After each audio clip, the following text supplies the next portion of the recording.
There's some news, and I preface this by saying this is the week where you hear all kinds of crazy stuff as teams are throwing up smoke screens to really tell what they're thinking or to throw teams off the track. But there's some talk that George Karlaftis, edge rusher from Purdue, could fall out of the first round, much like JOK did a season ago. Let's take a look at his scouting profile. This is from NFL.com. They project him to be a first-round pick. They love his motor, great power. Had some production, did miss a little bit of the year, but a future starter as a strong side defender in an even or odd front. He's pretty good against the run. He is really good around the edge.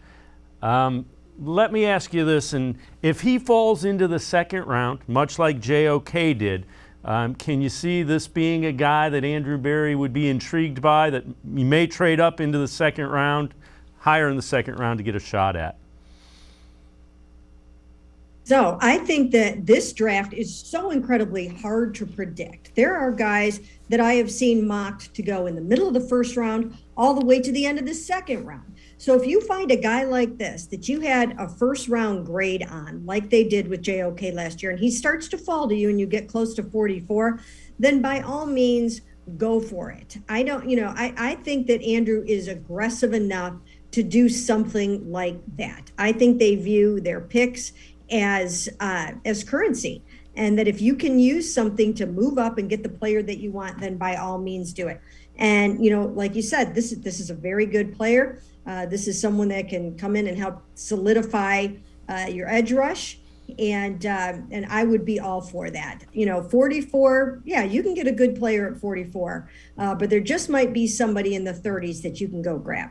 Is this the kind of draft that somebody's going to fall into the second round because there are so many areas that are deep? There's a lot of edge rushers that are considered pretty good. There's a lot of wide receivers. Is that the type of draft where you could see somebody kind of fall through the cracks into that second round? I think so. I think there are a lot of players in this draft that you can have a first round grade on, and not all of them are going to be able to be squeezed into the first round. And as I mentioned before, there's a vast disparity in grading these players this year.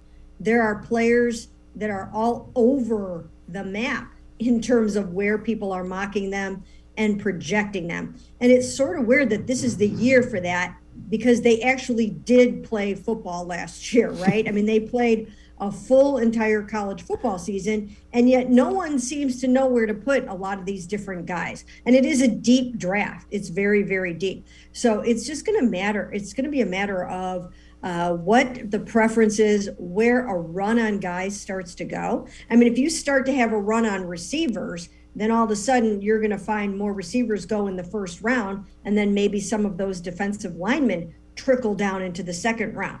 So I think it's going to be just a big fact-finding mission sitting there on Thursday night, and everybody finally seeing once and for all where these players are going to go.